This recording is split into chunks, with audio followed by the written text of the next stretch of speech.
Hello दोस्तों, क्या हाल है आप लोगों के। एक बार फिर से स्वागत है HMWB बैंकिंग एग्जाम में। जैसा कि आप लोग जानते हैं, मैं संजय कुमार मौर्य आप लोगों के लिए लेके आया हूं सिलेक्शन का होम्योपैथ, जिसमें मैं आपको अर्थमेटिक के मिक्स क्वेश्चन की प्रैक्टिस कराता हूं ताकि आपकी अर्थमेटिक इंप्रूव हो सके और आप कम से कम टाइम में ज़्यादा से ज़्यादा क्वेश्चन सॉल्व कर सके। और ये तभी पॉसिबल है जब आप ढेर सारी प्रैक्टिस करेंगे तभी, क्योंकि एक टाइम बाद क्वेश्चन तो बच्चों को आने लगता है, लेकिन क्या है कि जब मिक्स क्वेश्चन हो जाते हैं तो उनको फिर कंफ्यूजन होने लगता है। तो इसी प्रॉब्लम को दूर करने के लिए मैं आपके लिए लेके आया हूँ सिलेक्शन का होम्योपैथ। ठीक है, तो चलिए बढ़ते हैं अपने क्वेश्चन की तरफ ज़्यादा समय न लेते हुए। लेकिन उससे पहले अगर आपने हमारे वीडियो को लाइक नहीं किया है तो लाइक कर दीजिए, और अभी तक चैनल को सब्सक्राइब नहीं किया है तो प्लीज़ चैनल को सब्सक्राइब भी कर लीजिए, ताकि हमारी वीडियो की अपडेट डेली बाय डेली आपको मिलती रहे। तो चलिए बढ़ते हैं क्वेश्चन की तरफ।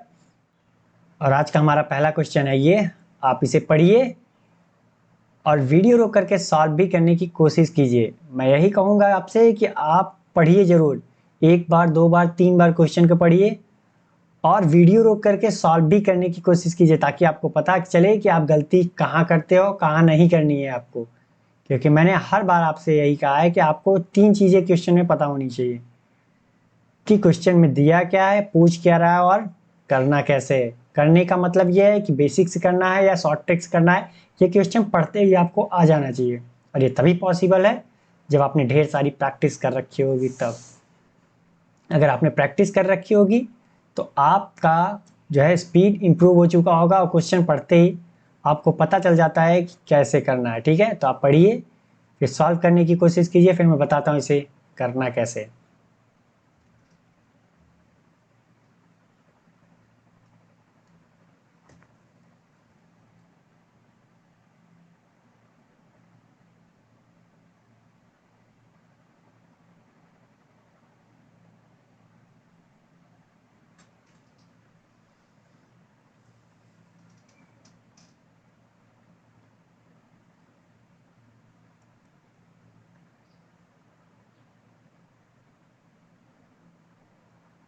तो चलिए, आपने पढ़ लिया होगा, मैं ऐसी उम्मीद करता हूँ। मैं बताता हूँ इसे करना कैसे है। ठीक है, कह रहा है 35 किमी प्रति घंटा की गति से चल रही एक कार जो है उसी दिशा में 200 मीटर आगे जा रही एक बस को 40 सेकंड में ओवरटेक करती है। बस की गति बतानी है। ठीक है, 200 मीटर आगे क्या है, यहाँ पे एक कार है कोई, जिसकी स्पीड क्या दे रखी है, VC मान लेते हैं, और कितनी दे रखी है, 35 किमी प्रति आवर की स्पीड दे रखी है। और डिस्टेंस कितना है, 200 मीटर।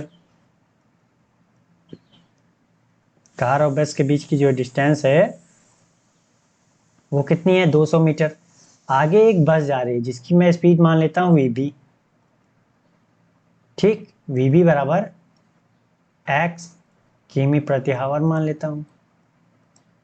तो कह रहा है कि वो 40 सेकंड में इसको ओवरटेक करती है। कार जो है बस को 40 सेकंड में ओवरटेक करती है, तो बस की गति क्या होगी। आप बताओ कि अब कार जो है ओवरटेक करने के लिए कितनी डिस्टेंस चलेगा, 200 मीटर। कितनी मीटर, 200 मीटर। अगर उसने कार की जो है लंबाई नहीं दे रखी है, ठीक है, या बस की लंबाई नहीं दे रखी है, तो हम यही मान के चलते हैं कि कार और बस की लंबाई जो है 0 है, मतलब नगण्य है, नेग्लेजिबल मान लेते हैं। ठीक है, अगर दे रखी होती तो हम क्या करते हैं, वो भी ऐड करना पड़ता हमें, किसमें, 200 मीटर प्लस जो भी कार या बस की वो होती लंबाई होती।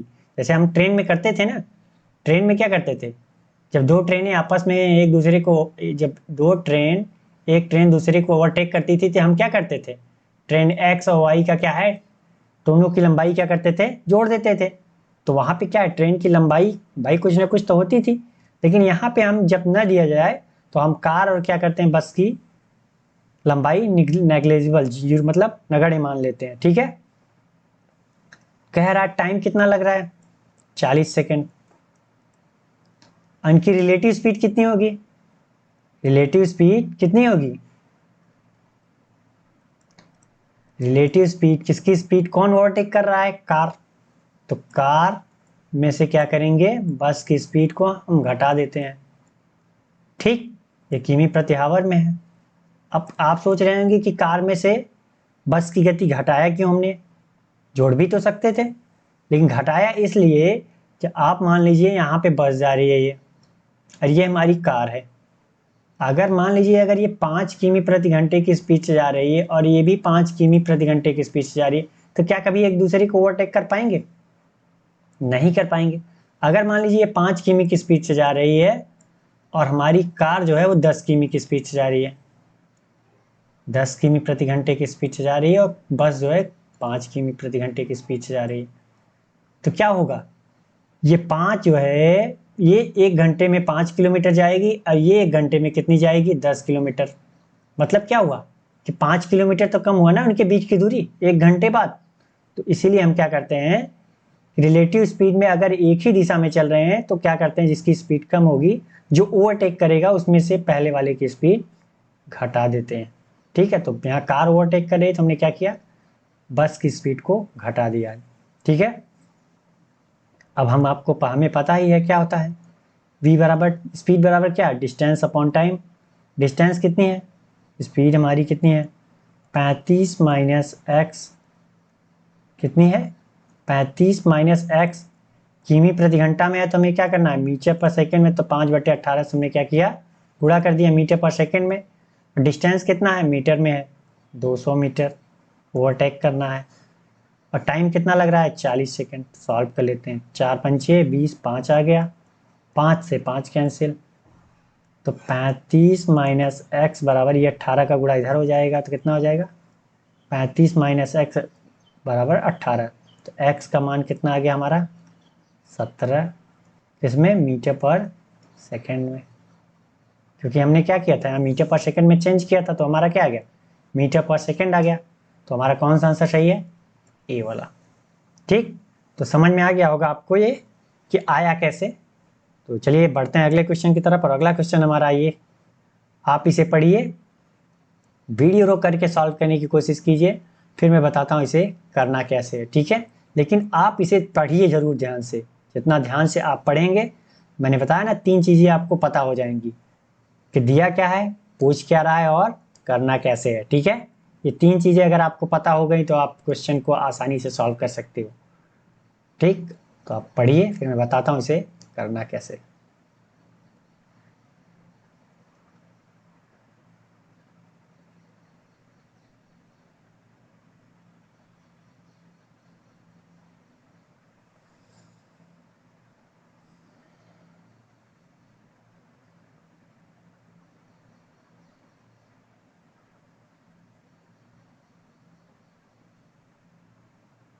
तो चलिए, आपने पढ़ लिया होगा, मैं ऐसी उम्मीद करता हूँ। मैं बताता हूँ इसे करना कैसे।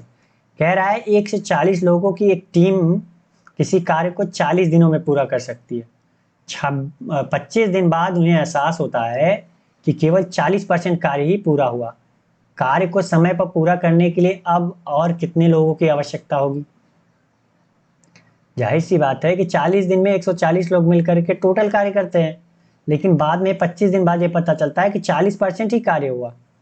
भाई, अब 60% काम करने के लिए 15 दिन में तो मजदूरों की ज़्यादा आवश्यकता होगी, जाहिर सी बात है। तो चलिए सॉल्व करते हैं। तो यहाँ पे अगर हमें टोटल वर्क चाहिए,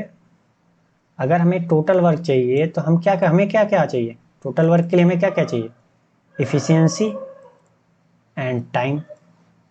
यही तो होता है टोटल वर्क बराबर। यहाँ पे हमें इफिशियंसी पता है नहीं पता, लेकिन टाइम पता है, 40 दिनों में करते हैं और 140 लोग करते हैं। तो हमने क्या माना, जो है मेन है पुरुष हो, आदमी जो है 140 लोग मतलब आदमी की इफिशियंसी कितनी मान लिया, एक आदमी की इफिशियंसी हमने मान लिया m। तो 140 लोग हैं तो टोटल वर्क कितना आ जाएगा हमारा, टोटल वर्क हमारा कितना होगा, 140 लोग हैं, अगर एक की इफिशियंसी m है तो 140 लोगों की कितनी हो जाएगी, 140 m। टाइम कितने आ दिया है, 40 दिन। तो हमारा टोटल वर्क कितना आ गया, 14 चौका 5600। कितना सो आ गया, 5600 m। कितना आ गया, 5600 m। कह रहा है 25 दिनों में उन्हें एहसास होता है कि केवल 40% काम हुआ। तो इसका 40% वर्क कितना हो गया,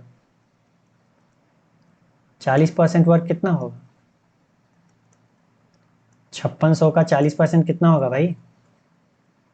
कंप्लीट वर्क।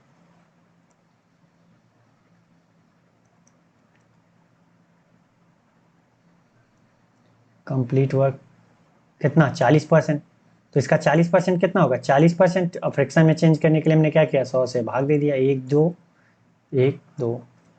तो ये कितना हो गया? 5 चौका 20, 2000। 6 चौका 24, कितना हो गया?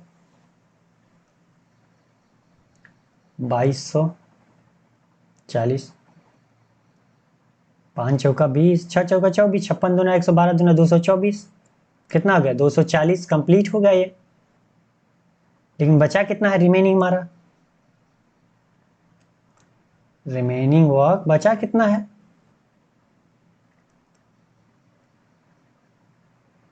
अब इसमें से इसमें घटा देते हैं। 5600 में 2240 घटाएंगे तो कितना आएगा? 2300 घटा देते हैं, 3360 आएगा, जाहिर सी बात है। 3360। अब 3360 सॉरी एम आएगा यहाँ पे, क्योंकि यहाँ पे हमें एम है हमारा एफिशिएंसी। तो ये क्या आएगा? एम आएगा 3360 एम। अब इसे करना कितने दिन में है? 140 वर्कर पहले काम करते थे, अब एक्स वर्कर हमने मान लिया और आ गए हैं। और इफिशियंसी इनकी कितनी थी? एम। और कितने दिनों में करना है? 15 दिनों में। ठीक, तो अब सॉल्व कर लेते हैं। तो 15 दूना 30, 15 दूना 30, 15 चौका 60। एम, एम से एम कैंसिल हो गया, तो ये हम हटा देते हैं। तो 140 प्लस एक्स, तो एक्स बराबर कितना आ गया? 84। एक्स बराबर कितना आ गया? 84। मतलब एक्स्ट्रा मैन की कितनी जरूरत होगी? एक्स्ट्रा मैन कितने होंगे? 84। तो हमारा कौन सा सही है?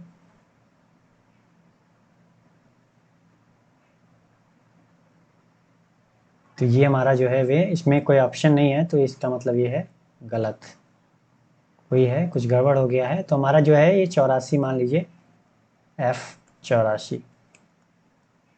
ठीक है, ये कुछ प्रिंट गड़बड़ हो गया है टाइपिंग करने में। ठीक है, तो कितना आ गया? 84।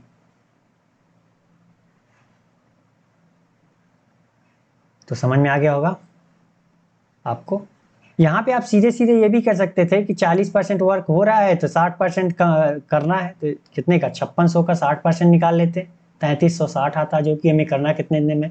तो ये आपके प्रैक्टिस के ऊपर डिपेंड करता है कि आपने कितनी प्रैक्टिस कर रखी है, उस हिसाब। ये मैंने आपको समझाने के लिए इतना लंबा बताया है, यही नहीं है कितना लंबा आपको करना है। ठीक है, तो बढ़ते हैं अगले क्वेश्चन की तरफ। अगला क्वेश्चन हमारा ये है, आप इसे पढ़िए, फिर मैं बताता हूँ इसे करना कैसे है। ठीक है, आप पढ़िए और सॉल्व करने की भी कोशिश जरूर कीजिए।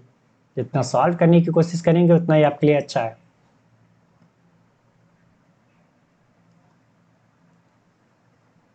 क्योंकि सॉल्व करने से आपको पता चलेगा कि आप गलतियां कहाँ कर रहे हैं और कहाँ नहीं करनी है आपको। ठीक है,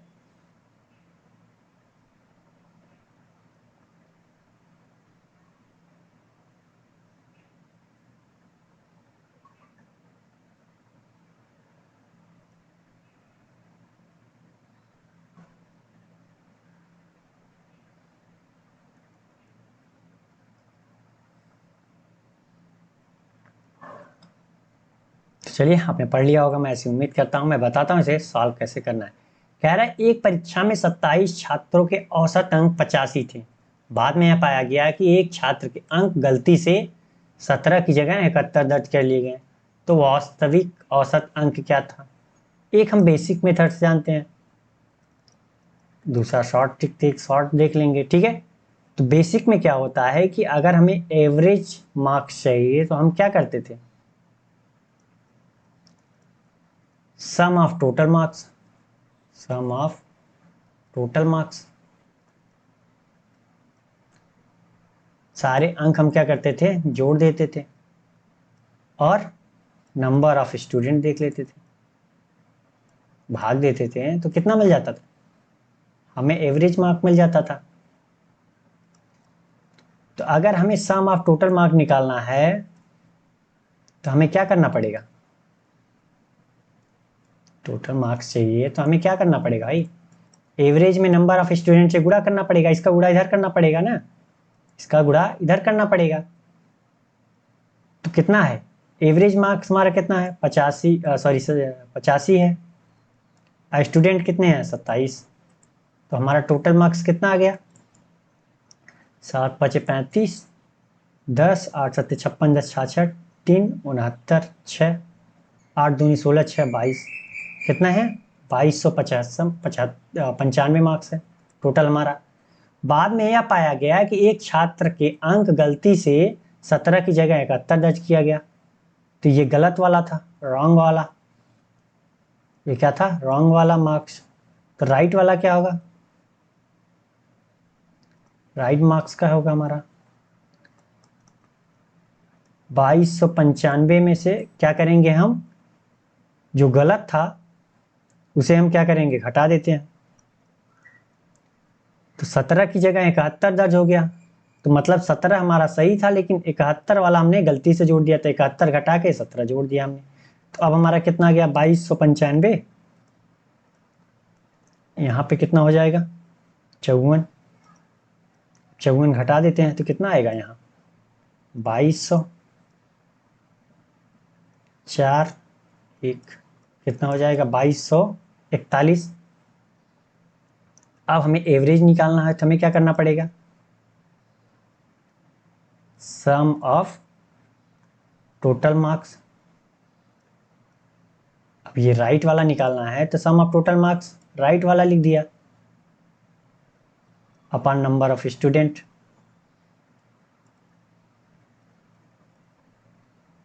नंबर ऑफ स्टूडेंट। तो अब number sum of total marks कितना है 2241 और नंबर ऑफ स्टूडेंट कितने हैं 27, तो काटते हैं, कुछ कटेगा 3 से, 3 7 21, 3 चौका 12, 3 7 21, 3 9 27, 9 और 72 और 9 3 27, कितना आ गया हमारा ये 83, कितना और आ गया हमारा वास्तविक एवरेज 83। तो कौन सा सही है हमारा ई वाला, ठीक है। तो ये प्रॉपर बेसिक था कि जो हम फॉर्म उससे करते हैं, फॉर्मूले से प्रॉपर जो बेसिक होता है उससे।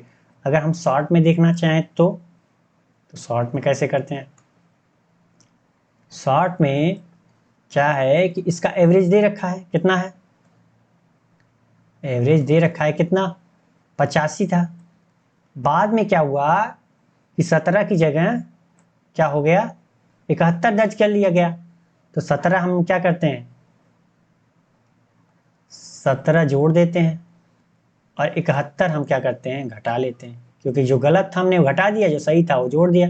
अब हम इसका एवरेज निकाल लेते हैं, तो इसका एवरेज निकालने के लिए हमें क्या करना पड़ेगा 27 से क्या करना पड़ेगा भाग देना पड़ेगा, 85 प्लस ये कितना हो जाएगा हमारा -54 बटा 27, ये कितना हो गया 2, तो 85 में से 2 गया तो कितना बचेगा 83, तो ये हमारा क्या है राइट वाला।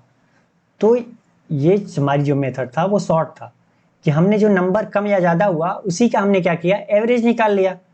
अगर ज़्यादा हुआ होता, मतलब गलत की जगह हमने जो है कम की जगह ज़्यादा लिखा होता तो क्या होता कि प्लस होता, अब यहाँ पे माइनस हो गया है गलती से, ठीक है। तो ये क्वेश्चन आपको समझ में आ गया होगा। बढ़ते हैं अगले क्वेश्चन की तरफ, और अगला क्वेश्चन हमारा है ये, आप इसे पढ़िए फिर वीडियो रोक करके सॉल्व करने की कोशिश कीजिए, फिर मैं बताता हूँ इसे करना कैसे, ठीक है। बशर्ते आप प्रयास जरूर कीजिए, जितना आप प्रयास करेंगे उतना ही आपके लिए अच्छा है। अगर आप प्रयास नहीं करते हैं तो मैं बताने को बता दूंगा कि आपको ये समझ में आ जाएगा, लेकिन ये है कि बाद में आप फिर भूल जाओगे, और ये जो चीज़ें आपको भूलनी नहीं है, ठीक है।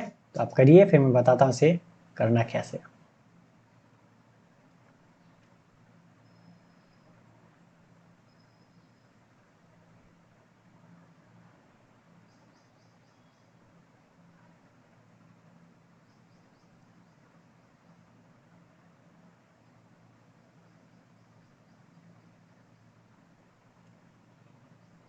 तो चलिए आपने पढ़ लिया होगा, मैं उम्मीद करता हूँ। मैं बताता हूँ इसे करना कैसे है। कह रहा है अमन के बैग में 50 पैसे, 25 पैसे और 1 रुपए के सिक्कों का अनुपात जो है 3 4 और 2 है। तो बैग में कुल राशि मतलब अमाउंट जो दिया है वो 360 रुपये थी। तो 50 पैसे के सिक्कों की संख्या बतानी है। 50 पैसे, 25 पैसे और 1 रुपये के सिक्कों की संख्या, ये क्या है, कॉइन है हमारा। कॉइन का रेशियो दिया है और टोटल अमाउंट दिया है कितना, टोटल अमाउंट दिया है कितना, 360। तो चलिए सॉल्व करते हैं। कितने के सिक्के हैं, 50 पैसे के सिक्के हैं और 25 पैसे के सिक्के हैं और 1 रुपये का सिक्का है। इनकी कॉइन का रेशियो दे रखा है, कॉइन का रेशियो दे रखा है कितना है, 3, 4 और कितना है, 2। कॉइन कितने हैं, 3, 4 और 2। हम मान लेते हैं कि जो हमारा कॉइन है वो 3x है, 4x है और कितना है, 2x है। अगर आप बताइए कि 50 पैसे के 3 कॉइन हैं तो कितने, टोटल पैसा कितना हो गया, रुपये में चेंज करते हैं हम इसको। तो अगर 50 पैसे के 3 कॉइन हो गए तो टोटल पैसा कितना हो गया हमारा, 150 पैसा हुआ ना भाई, ये हमारा पैसा है। ये कितना हो गया, 25 पैसे का अगर 4 कॉइन है तो कितना हुआ, जाहिर सी बात है 100 पैसा हो गया हमारा। और 1 रुपए के 2x कॉइन है तो टोटल पैसा कितना हुआ, 1 रुपए में कितने कॉइन पैसे होते हैं, 200 पैसे होते हैं। तो ये कितना, सॉरी 1 रुपए में 100 पैसे होते हैं और तो 2x से गुणा करेंगे तो कितना हो जाएगा, 200 पैसे हो गए, नहीं हो गए। ये क्या हो गए, सारे हमारे पैसे। अगर मैं इसमें रुपए में चेंज करना चाहूँ तो क्या करना पड़ेगा, मैं 100 से भाग करना पड़ेगा, 100 से भाग करना पड़ेगा सब में। तो क्या हो गया, अब ये रुपए में हो गए। तो अगर हम देखें तो सब में क्या है, 100 कॉमन है तो सब क्या है, आपस में कट जाएगा। तो भाग देने का कोई मतलब निकला, कोई नहीं। तो ऊपर भी तो कुछ कटेगा, ऊपर भी देख लेते हैं। 50 से कट जाएगा, 50 तेइयाँ, 3x बचा, 50 दूनी, यहाँ 2x बच गया, यहाँ कितना बच गया, 50 चौके 4x। तो हमारा जो रुपीस का रेशियो आया वो कितना आया, 3x, 2x एंड कितना, 4x। ठीक, हमारा 50 पैसे का कॉइन कितना, रुपया कितना है, 3x रुपये, 25 पैसे का 2x रुपये और 1 रुपये का 4x है। तो टोटल है कितना ये, 3 2 5 4 9x। लेकिन वो कह रहा है कितना है, 360 रुपये। मैं कह रहा हूँ कि 9x रुपये, ये कह रहा है 360 रुपये। तो x का मान कितना आ गया, 9 चौका 36, x का मान कितना आ गया, 40। x का मान कितना आ गया, 40। तो हमसे पूछ क्या रहा है, 50 पैसे की सिक्कों की संख्या। तो यहाँ पे हमें क्या है, 2x, 3x, ये हमारा क्या है, 3x रुपये है। तो टोटल रुपए हमारे कितने आ गए, 50 पैसे के। तो 3 गुणित 40, तो कितना है, 120 रुपये हो गए हमारे। अब 1 रुपए में 50 पैसे के कितने कॉइन होते हैं, 2 कॉइन होते हैं। तो 120 रुपये में कितने कॉइन हो जाएंगे भाई, 1 रुपए में 50 पैसे के 2 कॉइन, तो 120 रुपये में कितने कॉइन हो जाएंगे, जाहिर सी बात है 2 से गुणा कर दिया तो ये कितना हो जाएगा, 240 कॉइन। ठीक, कितने कॉइन, 240 कॉइन। तो कौन सा हमारा सही है, ये वाला। ठीक, तो समझ में आ गया होगा, बहुत हार्ड नहीं है, बस आपको थोड़ा सा ध्यान देना है कि अगर रुपए में दिया है तो उसे कॉइन में दिया है तो रुपए में, ये चेंज करना है आपको, बस बाकी और कुछ नहीं करना। ठीक है, तो बढ़ते हैं अगले क्वेश्चन की तरफ। अगला क्वेश्चन हमारा ये, आप इसे पढ़िए ध्यान से, फिर मैं बताता हूँ इसे करना कैसे है। ठीक है,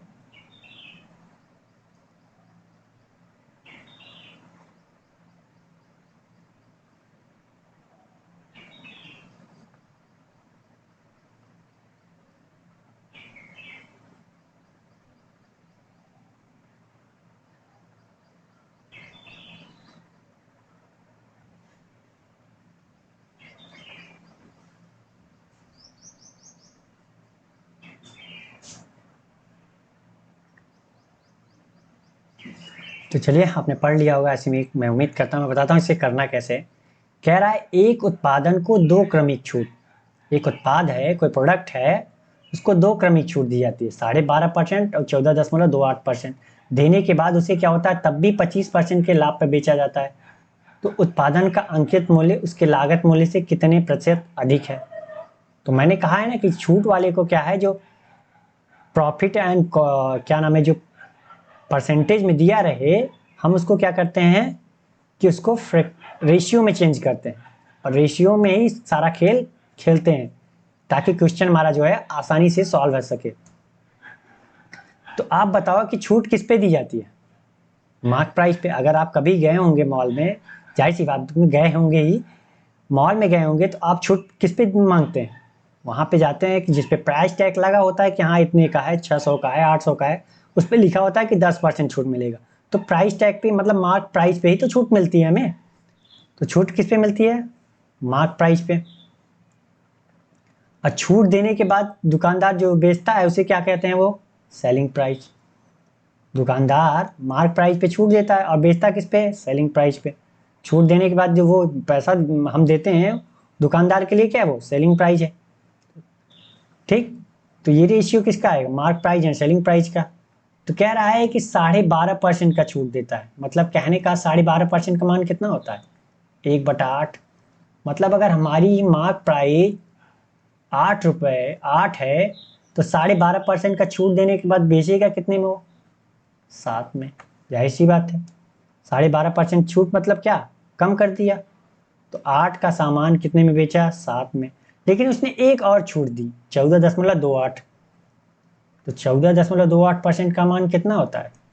ऐसी बात है, आपको पता है 1/7। अगर हमारा मार्क प्राइस 7 है तो वो बेचेगा कितने में? 14.28% का छूट दे रहा है, मतलब एक की छूट दे रहा है, बेचेगा कितने में? 6 में।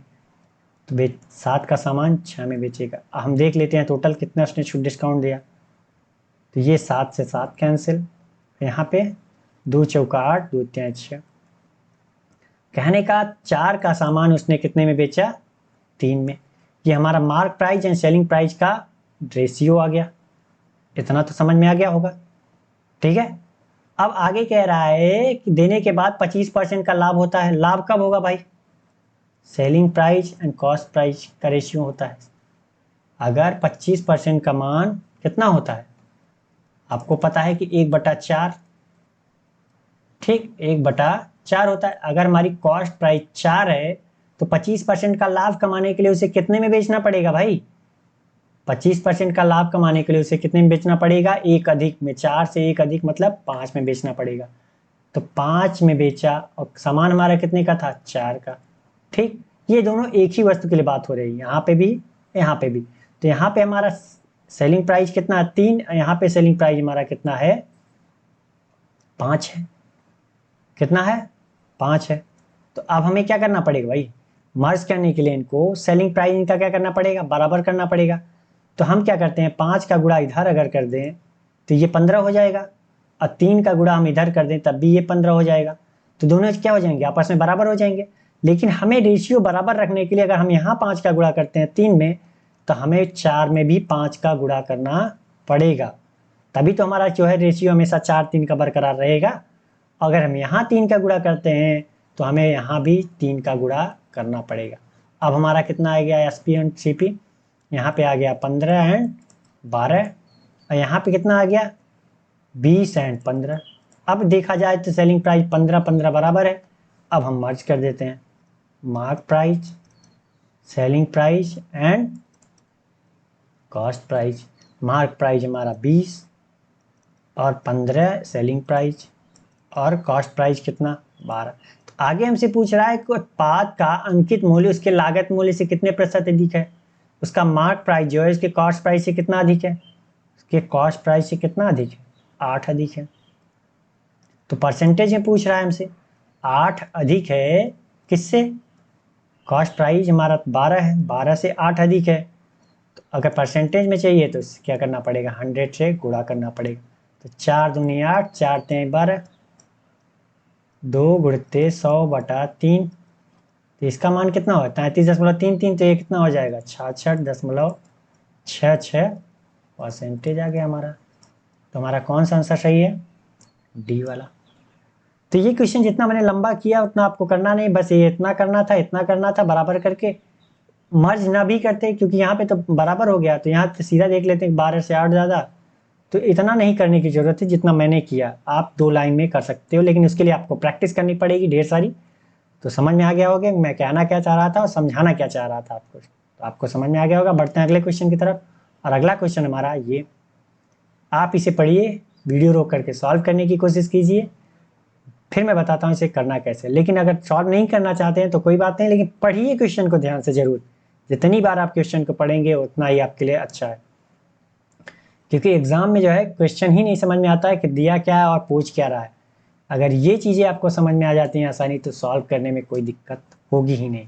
मैंने कहा ना आपको 3 चीज़ों की ज़रूरत है, दिया क्या है, पूछ क्या रहा है और करना कैसे। ये 3 चीज़ें अगर आपको माइंड में क्लियर हो गए पढ़ते ही क्वेश्चन, तो आपको टाइम नहीं लगेगा सॉल्व करने में ज़्यादा। ठीक है, तो आप पढ़िए, फिर मैं बताता हूँ इसे करना कैसे।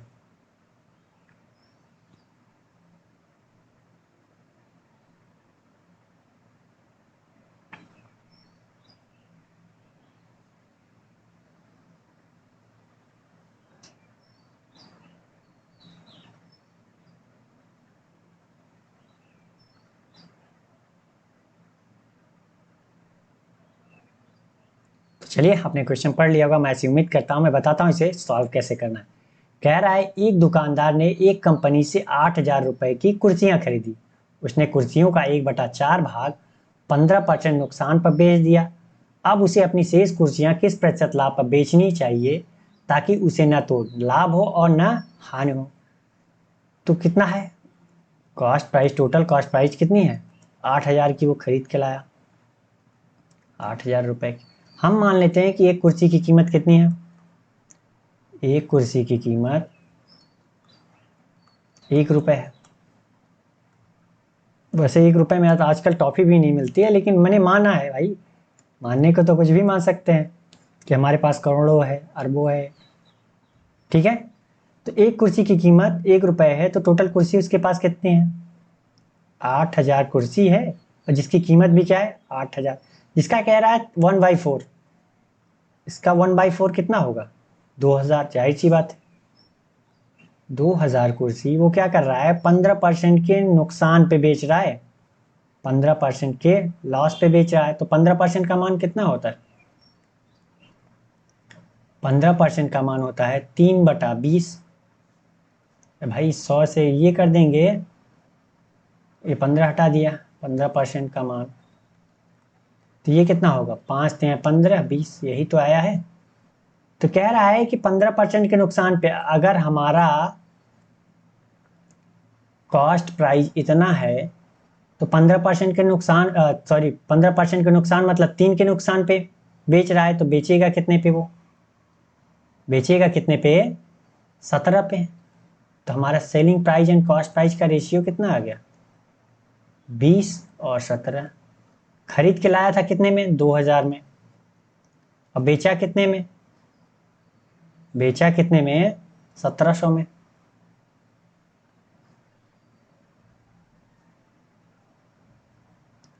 बेचा कितने में? 1,700 में। ठीक है, 2,000 का मान, 20 का मान 2,000, तो 17 का मान 1,700, जाहिर सी बात है। तो यहाँ पे कितने का बेचा? 1,700। आगे कह रहा है कि अब उसे अपनी शेष कुर्सियां किस प्रतिशत पर लाभ पर बेचनी चाहिए, ताकि उसे न तो लाभ हो और ना हानि हो। अब उसके पास बची कितनी कुर्सियां? 6,000, जिनकी कीमत भी क्या है? 6,000 रुपए। एक कुर्सी की कीमत इतनी, तो 6,000 कुर्सी, 6,000 कुर्सियां बची जिनकी कीमत भी क्या है? 6,000 रुपए है। लेकिन कह रहा है कि अब उसे बेचना ऐसे है कि ना प्रॉफिट हो ना लॉस हो। मतलब टोटल जो है उसको 8,000 रुपए अभी भी चाहिए सेलिंग प्राइस। ये हमारी कॉस्ट प्राइस है, ये हमारी सेलिंग है। टोटल अब भी उसको क्या चाहिए? 8,000 रुपए ही चाहिए। तो अब कितनी कुछ बेचना पड़ेगा उसे? भाई 1,700 में बेच दिया है, अब बेचना कितना है? 8,000 रुपये चाहिए, तो 6,300 में बेचना पड़ेगा उसे, क्योंकि 8,000 में 1,700 घटाएंगे तो 6,300 बचेगा ना। अब कहने का 6,000 की जो कीमत की वो कुर्सी है, उसे बेचना कितने में है? 6,300 में। ठीक है, तो कितना ज़्यादा में बेचना है? 300 में ज़्यादा में बेचना है। तो हम प्रॉफिट परसेंटेज निकालेंगे तो कितने में बेचे है? 300 कुर्सियाँ बेचनी है, 300 और 6,000 का उनका प्राइस है। 300 कुर्सियों का प्राइस कितना है? 300। और 6,000 कुर्सियों का प्राइस 6,000 है। तो अगर परसेंटेज में चाहिए तो हम क्या करना पड़ेगा? 100 से गुणा 1 2 1 2 3 3, तो 6 पंचे 30, मतलब 5% के प्रॉफिट पे उसे बेचना पड़ेगा। कितने पे? अगर 300 कमाना है तो उसे क्या करना पड़ेगा? 5% के प्रॉफिट पे बेचना पड़ेगा। तो कौन सा आंसर हमारा सही है? ए। अरे भाई, प्रॉफिट परसेंट निकालते कैसे थे? सीधा सीधा भाई सी बात है, प्रॉफिट अपॉन CP इंटू 100। तो हमारा यहाँ क्या है? 6,000 की कुर्सियाँ बची हैं, 6,000 रुपए की 6,000 कुर्सियाँ बची हैं, और बेचना क्या है? 6300 में बेचना है। तो कितने में? 300 रुपये अधिक में, मतलब 300 का प्रॉफिट कमाना है। हमारी कॉस्ट जो हमारी है वो 6,000 है। तो यही तो हमने लिखा है। अब सॉल्व कर लेंगे तो कितना आ गया? 5%। तो समझ में आ गया होगा आपको ये क्वेश्चन। तो बढ़ते हैं अगले क्वेश्चन की तरफ। अगला क्वेश्चन हमारा ये, आप इसे पढ़िए, सॉल्व करने की कोशिश कीजिए, फिर मैं बताता हूँ इसे करना कैसे। ठीक है, बशर्ते आप इसे पढ़िए ध्यान से और सॉल्व भी करने की कोशिश जरूर कीजिए। ठीक है,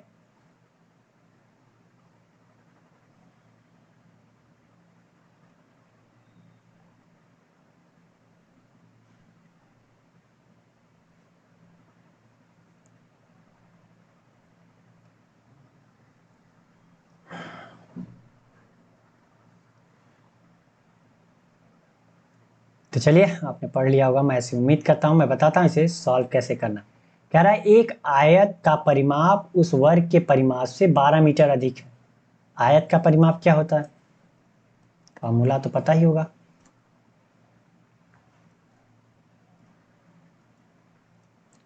परिमाप मतलब क्या? आयत की 2l+b। आयत का परिमाप मतलब क्या? आयत होगा ये हमारा, ये हमारी लंबाई है, ये भी लंबाई है, ये चौड़ाई है, ये चौड़ाई। तो हम क्या करते हैं? चारों तरफ का उसका डिस्टेंस क्या करते हैं? ये जोड़ लेते हैं। तो कितना आएगा? 2l 2b। तो हमने यही तो लिखा है 2l 2b। और क्या कह रहे हैं? वर्ग का परिमाप। अब वर्ग का परिमाप भी क्या होगा? 4a। क्योंकि वर्ग में क्या होता है? चारों भुजाएं बराबर होती हैं, और हम जो कि मानते हैं a। तो ये कितनी हो गई? 4a। तो एक बात बताइए, यहाँ पे क्वेश्चन में क्या कह रहा है कि आयत का परिमाप उस वर्ग के परिमाप से, आयत का परिमाप कितना है? 2l+b, उस वर्ग के परिमाप से 12 मीटर अधिक है। अगर वर्ग के परिमाप में भी 12 मीटर हम जोड़ दें तो ये क्या हो जाएंगे? आपस में बराबर। तो यहाँ पे क्या हो जाएगा? 2l+b माइनस 4a बराबर 12। ये समझ में आया? ये कहाँ से आ जाता है? तो समझ में आ गया होगा। आगे कह रहा है आयत की लंबाई और चौड़ाई का अनुपात। आयत की लंबाई और चौड़ाई का अनुपात कितना है? 9 और 7 है। सॉरी, पीछे भी कुछ दिया, जिसकी भुजाएं 13 मीटर है। मतलब जो है ए का मान जो है वो 13 मीटर दे रखा है। यहाँ पे ए का मान भी कितना दे रखा है? 13 मीटर। तो अगर हम ए का मान रख दें तो 2l+b, तो ये कितना हो गया? 13 चौका 52, 52 इधर जाएगा तो कितना हो जाएगा? माइनस है तो प्लस 64। तो l+b का मान कितना? 32। l+b बराबर 32। एल और बी का रेशियो दे रखा है इनका। तो हम मान लेते हैं एल की लंबाई कितनी है? 9x, और बी की कितनी है? 7x। अब हमें पता चल गया ना, एल कितना है? 9x, और बी कितना है? 7x। और l+b कितना हो जाएगा? l+b कितना हो जाएगा? 9 7 16x। 16x, l+b का मान 16x, यहाँ सॉरी 32 है, 32। तो x का मान कितना? 2। x का मान 2 मिल गया हमें। तो पूछ रहा है आयत का क्षेत्रफल। तो आयत की लंबाई कितनी हो जाएगी? x का मान 2, तो लंबाई कितनी है? 18 सेंटीमीटर मीटर, और चौड़ाई कितनी हो जाएगी? 14 मीटर। लंबाई और चौड़ाई हमें मिल गई, तो अब तो हम बता ही सकते हैं ना क्षेत्रफल क्या होगा। आयत का क्षेत्रफल क्या होगा, आप तो बता सकते हैं। लंबाई गुणित चौड़ाई कर दीजिए, 18 गुणित 14, तो ये कितना हो जाएगा? 16 16 हम 256 में से 4 गया, 252 मीटर। अब आप सोच रहे होंगे कि हमने 16 16 क्यों किया भाई, क्योंकि ये 18 जो है वो 16 से 2 ज़्यादा है, ठीक, और 14 जो है वो 16 से 2 कम है, यही तो है। तो अगर देखा जाए तो ए स्क्वायर बी स्क्वायर हुआ, मतलब 16 का स्क्वायर माइनस 2 का स्क्वायर, तो 16 16 256 माइनस 4, कितना हो गया 252। कैसे आया पता चला, तो मीटर स्क्वायर। कौन सा आंसर सही है हमारा, 252 बी वाला। तो समझ में आ गया होगा आपको कि आया कैसे, ठीक है। तो बढ़ते हैं अगले क्वेश्चन की तरफ, और अगला क्वेश्चन हमारा ये, आप इसे पढ़िए फिर मैं बताता हूँ इसे करना कैसे है। सत्य आप इसे ध्यान से पढ़िए, जितना हो सके एक बार 2 बार 3 बार पढ़ने की कोशिश जरूर कीजिए, और वीडियो रोक करके सॉल्व भी कीजिए, क्योंकि आप गलतियां करेंगे तभी सीखेंगे भाई, बिना गलतियां किए नहीं सीख सकते। मैं बताने को बता दूंगा, आपको समझ में भी आ जाएगा आया कैसे, लेकिन बाद में वो चीज़ें आप भूल जाओगे। तो इसलिए मैं कहूँगा कि मेरा सजेशन यही है कि आप वीडियो रोक करके सॉल्व कीजिए और कमेंट बॉक्स में आंसर दीजिए कि आपका आंसर आया क्या था। बाद में आप देखिए कि आपने सही किया था या गलत किया था, ठीक है, क्योंकि मैं आपका सिलेक्शन चाहता हूँ, और सिलेक्शन तभी होगा जब आप गलती करोगे, और जो कि आपको यहाँ कर लेनी है, एग्जाम में नहीं करनी है गलती, ठीक है। तो आपने पढ़ लिया होगा, मैं ऐसी उम्मीद करता हूँ। मैं बताता हूँ इसे करना कैसे। क्या राघव संजय और तरुण क्रमशः 6 5 और 10 महीने तक साझेदारी व्यवसाय में शामिल रहे।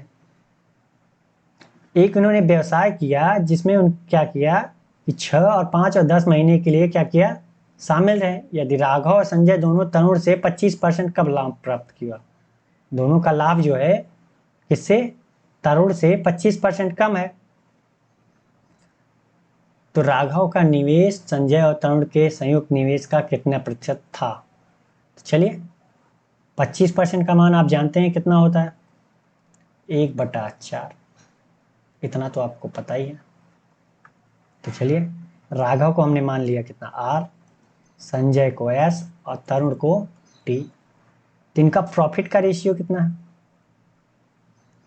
कह रहा है तरुण से 25% कम है दोनों।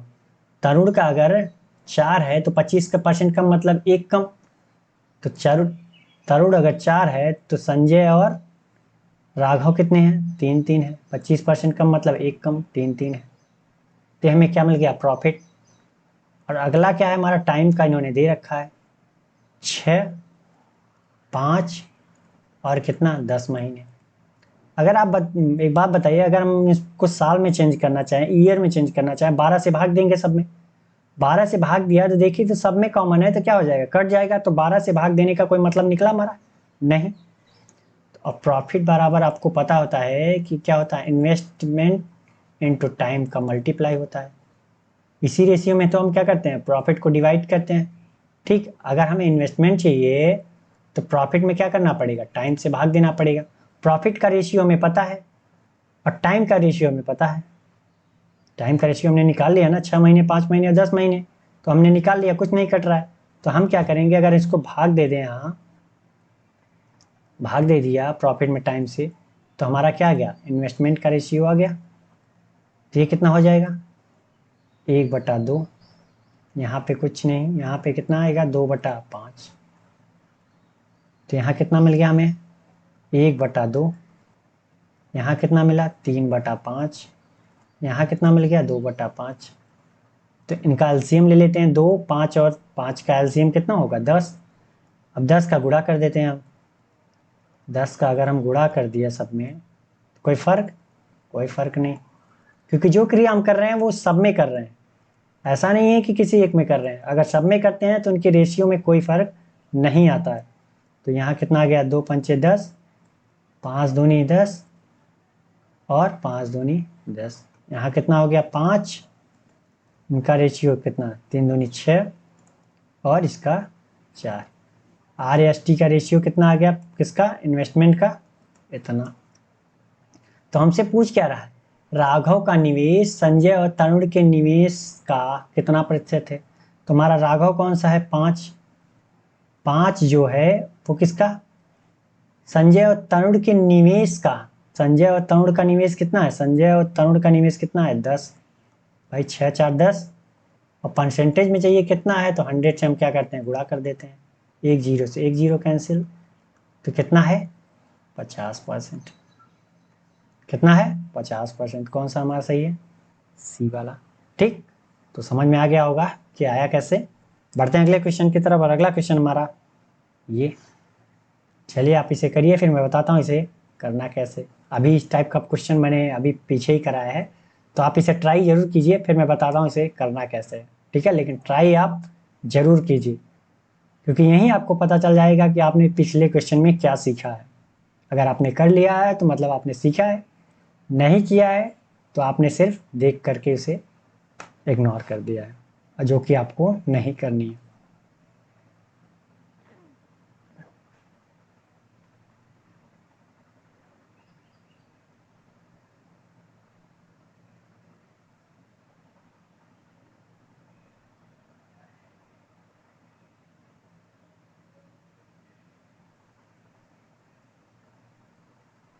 चलिए, तो आपने पढ़ लिया होगा, सॉल्व करने की भी कोशिश की होगी, मैं ऐसे उम्मीद करता हूँ। मैं बताता हूँ इसे करना कैसे। कह रहा है एक बैग में 1 रुपए, 1 रुपए ये हो गया, 25 पैसे, 25 पैसा ये हो गया,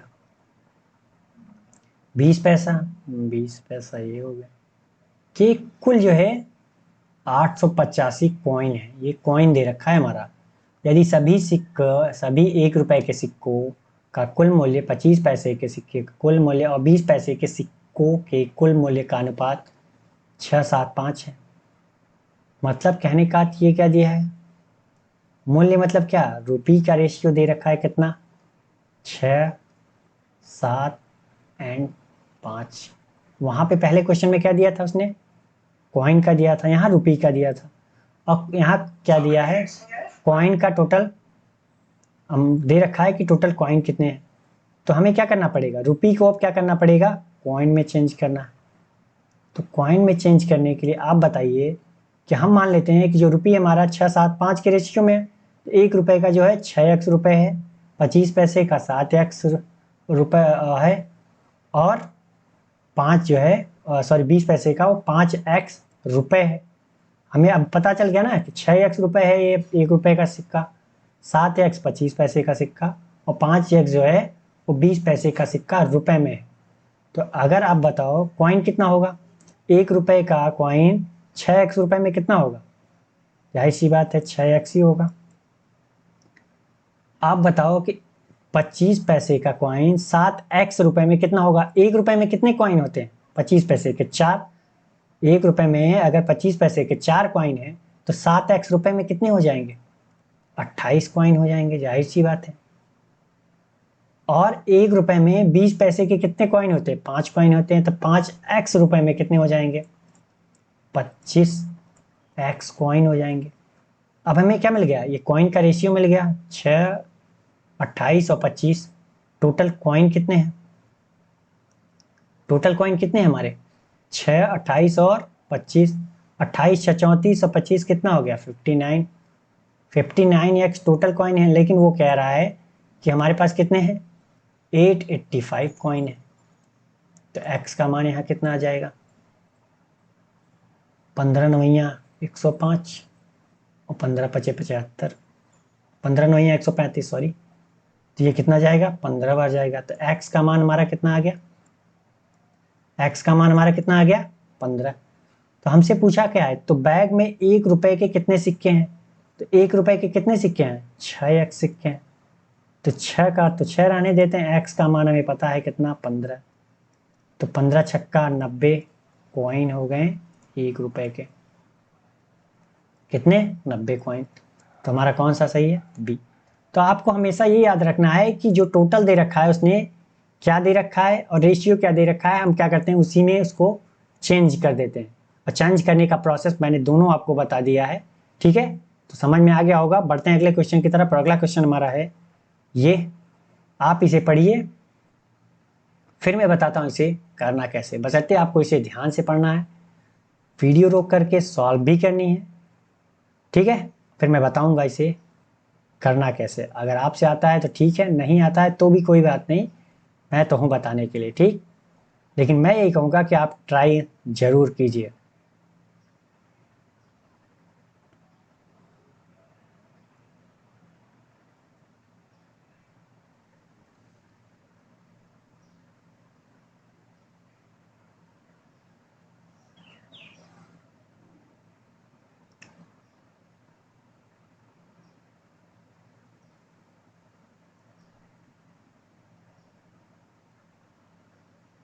तो चलिए, आपने पढ़ लिया होगा, सॉल्व करने की भी कोशिश की होगी, मैं ऐसी उम्मीद करता हूँ। मैं बताता हूँ इसे करना कैसे।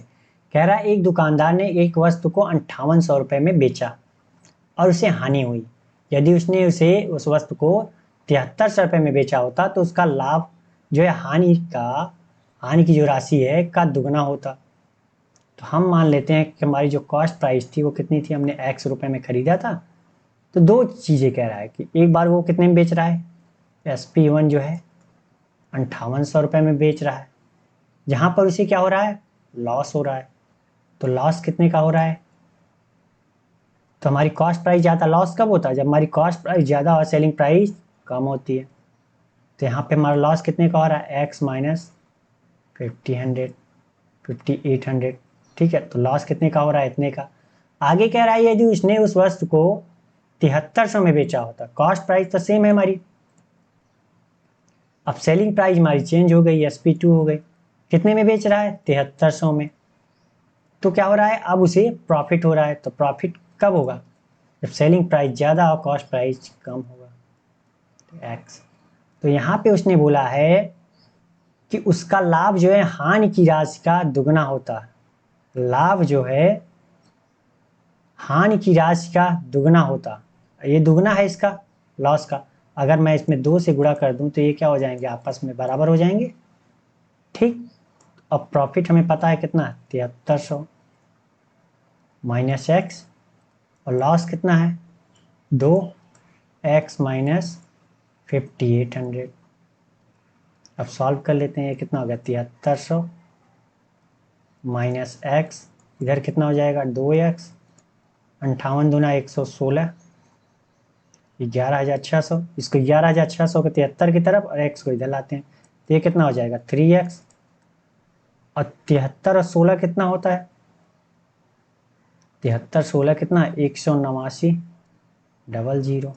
x का मान कितना हो गया, 3 4 18, 3 3 9, कितना हो गया हमारा x का मान, 6300। हमारा कॉस्ट प्राइस यही तो है, x क्या है, हमारी कॉस्ट प्राइस है। तो कह रहा है कि 25% लाभ प्राप्त करने के लिए वस्तु को किस कीमत पर बेचना चाहिए। अगर हमें कॉस्ट प्राइस पता हो गई 6300, तो सेलिंग प्राइस 25% कमाने के लिए हमें क्या करना पड़ेगा, 6300 की, सॉरी 6300 है, 6300 की वस्तु को किस में बेचना पड़ेगा, 25% का मान जानते हैं कितना होता है, 1/4। अब 4 की वस्तु कितने में बेचनी पड़ेगी, 25% का प्रॉफिट करना है, मतलब 4 की वस्तु 5 में बेचनी पड़ेगी, 1 अधिक में, तो 5 में बेच दिया हमने। तो अब सॉल्व कर लेते हैं। तो 63, अगर इसको हम 100 अलग कर दें तो कितना आएगा, 4 से भाग देंगे तो 25 आएगा, तो गुणते 5। तो यहाँ कितना हो जाएगा, 63 गुणते 125। अब हम क्या करते हैं, गुणा कर लेते हैं, तो कितना आ जाएगा हमारा, 63 125 गुणा कर लिया हमने, 5 या 15, कितना हो जाएगा हमारा, 7875। कितना हो गया, 7875, कितना आ गया हमारा, 7875। इस अगर हमने 7875 रुपये में बेचा तो हमें क्या होगा, 25% की प्रॉफिट होगी। तो समझ में आ गया होगा ये क्वेश्चन आया कैसे। तो आज के लिए बस इतना ही। अगर ये वीडियो आपको पसंद आई हो तो लाइक करें और अपने दोस्तों के साथ जरूर से जरूर शेयर करें, और अभी तक आपने सब्सक्राइब नहीं किया है तो प्लीज़ चैनल को सब्सक्राइब कर लिए। मिलते हैं नेक्स्ट वीडियो में एक नए क्वेश्चन और एक नए जोश के साथ, तब तक के लिए बाय बाय।